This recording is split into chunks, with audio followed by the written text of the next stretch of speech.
Hey guys, Lord Saunders here with Lord Saunders Smokehouse, and I am with Darren Yoder, the creator of this magnificent 1,000 gallon beast. And I think you went from basically Weber kettle to full 1,000 gallon smoker. So the learning curve was 0 for this guy. Nobody likes an overachiever, obviously. Yeah. So I'd like to talk about kind of like the inner workings of this great smoker that you've made and kind of what makes it special. And I'd like to start with the firebox because this is a 1,000 gallon smoker, and you put up basically a half of a 500 gallon as the firebox, but it's not just any firebox, it's fully insulated with a nice port here for temperature control. So tell me a little bit about the firebox. Okay, so obviously you said the outside is a 500 gallon, half of a 500 gallon. The inside is essentially half of a 250 gallon tank with insulation, fire rated insulation around it. And that really helps keep the coal bed good and, you know, especially on chilly days like today. Yeah, it really helps and stuff like that. Actually, the first time I fired that thing up, it was 10 degrees. I'm 10 degrees in Indiana, and we don't have nice weather in the winter, so you just barbecue when you can. Okay. So tell me a little bit about this port here. Like, how can this help control the temperature inside the firebox and throughout the smoker? Okay. So smokers can be run many different ways, but and a lot of guys just use the door, and that is totally fine to use the door as your air inlet. The thing I really liked about this is I could actually really dial in my temperature to where if I'd set this right, I could get pretty much consistent temperatures all the time. And like a little bit of tweaking, I could always get it where I wanted it. Now this handle, always wear gloves because it's solid steel and will singe your fingers. Ask me how I know. When you're not paying attention, you just grab a handle. Oh, that's great. You find out real quick that you need gloves. You need gloves. So now we did notice yesterday as we were cooking that we had this ripping all day long, and the temperature basically maintained consistency to about 10 degrees. Yeah. So when you think of a chamber this large and with this much volume, that is really saying something about kind of the design and the way that you've got this set up in conjunction with like the door, the port, and the damper over there, which currently is now wide open, but yesterday we were using that to dial in some nice temperature. So let's take a walk down this way. How many briskets can you fit in this guy? Yesterday we had 28 on here. I think we could have maybe squeezed a couple more in.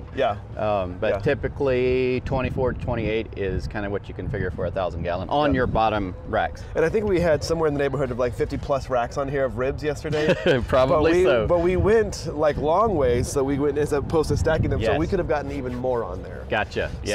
So again, from start of the grate to the end of the grate, how much surface area do we have there?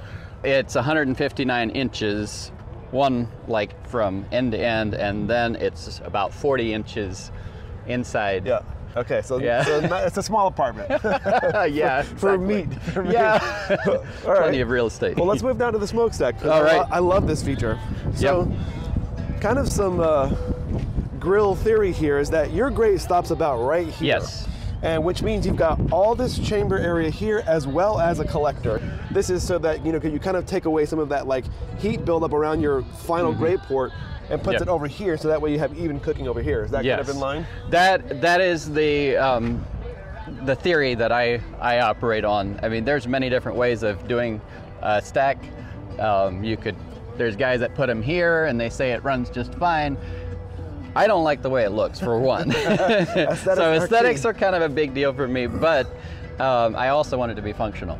And so the theory behind the collector is you're basically moving your hot spot further forward, and you're having less chance of there being something that's going to really overcook your meat there. So there's many ways of doing this.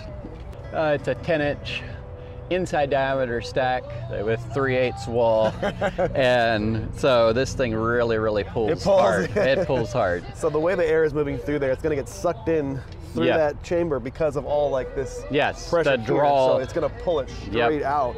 So that's why you can run that door closed and still maintain temperatures of like 250, 275, 300, like with little problem at all. And by this kind of setup here, where you have this additional chamber space and not just the collector, you really are kind of like fixing that back corner of that problem where there's so much heat builds up over there. It's always that back corner, and you'll just roast some stuff. Ask me how I know, because I did that wrong.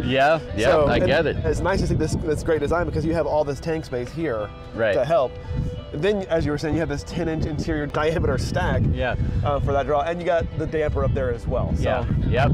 Now, when you're traveling with this guy, you've got to get that smokestack down. Yes. So how much does that weigh when you kind of pull it down? Well, I think it's like 40 pounds per foot. 40 or 60 pounds per foot. So this part is 5 feet. So 40 times 5 is 200. 200. I actually think it's 60. So it's 300 pounds. So this section is 300 pounds. So when you're lifting it, you're lifting 150 because it's hinged. Right. So I did the math before I decided how long I wanted it, because this was what I was working with, and I was kind of stuck with that. Yeah. I didn't have good access to thinner material. Right. So I had to do what actually made sense as far as muscle. Right. I didn't really want to be lifting much more than that. So. Well, if you want to do smoking and get a good workout all at the same time, exactly. You're making these smokers, so you can actually get them. And I'll put some contact information in the description of this video. I've seen 2 of your pits here. You've got the 1,000, you got the 250 over there, and we've all really been enjoying like the design and like the way that the smoke's been, the cook's been very even. So I really appreciate you talking to us, man. And we'll put some information there. If you want one of these smokers, he's making them.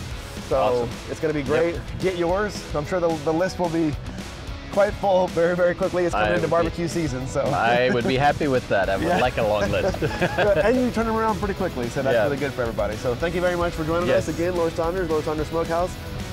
Darren Yoder, and we'll get you in touch. We'll get some smokers going out there. Thanks for being with us. Thank you, man. Yep. Awesome.